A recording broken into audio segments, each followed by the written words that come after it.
Caro Presidente Franco Chimenti, bentornato nel Veneto. Il suo intervento è stato molto interessante e molto seguito. Vuol trattare quali sono gli argomenti di questo incontro assembleare?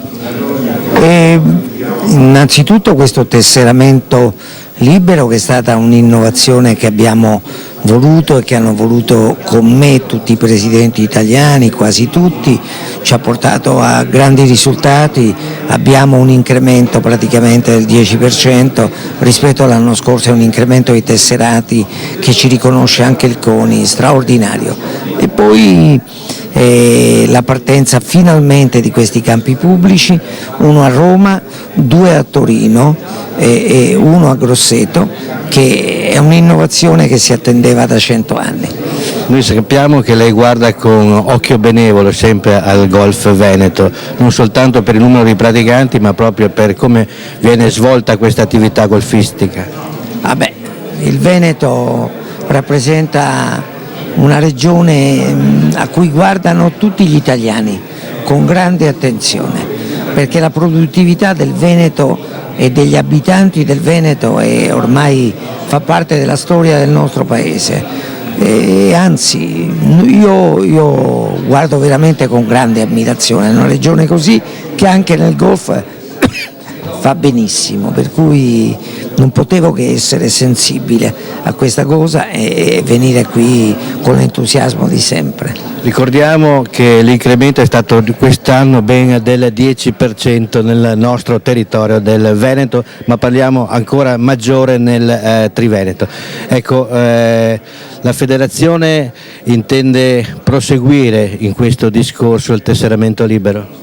Sì, la federazione sicuramente. Noi andremo in assemblea il 26 novembre a Milano e speriamo che in questo senso collaborino tutti i presidenti che saranno presenti, perché io mi adeguerò alla loro volontà. Come golfista sono lusingato del fatto che lei si presenterà molto probabilmente come nuovo presidente alla candidatura del CONI, però sono anche un po' preoccupato perché trovare un successore come lei sarà molto difficile. Ma intanto io spero di succedere a me stesso alle prossime elezioni. Per quanto riguarda il CONI è stata una cosa avanzata in un certo momento, ma io sono molto amico di Petrucci, per cui è una cosa che apparterrà al futuro e se dovesse essere benissimo, insomma, amo lo sport e amando lo sport amo tutto quello che riguarda lo sport. Ecco, siamo vicini ai 100.000 tesserati. Lei è da 7 anni presidente del golf, 40.000 nuovi golfisti sono arrivati con lei. Quando arriveremo a 100.000? Guardi, a 100.000 l'anno prossimo sicuramente, li supereremo. Come avrà sentito oggi, io ho preso la federazione nel 2002 e i tesserati erano 59.100. Se nel 2008 sono oltre 100.000 avremo quasi raddoppiato in 5-6 anni quello che era stato fatto in 100 anni, mi pare tanto.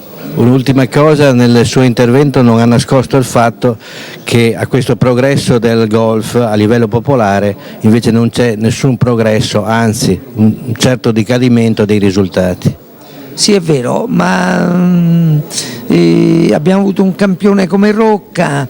Rocca per essere imitato ha bisogno di un grande sforzo e di un grande lavoro, però abbiamo gli uomini, i giovani, a partire da Canonica, che io considero un giovane, a Molinari, all'altro Molinari, ai giovanissimi, a Tadini, sicuramente si faranno valere, per cui noi aspettiamo fiduciosi. La ringrazio Presidente. Grazie.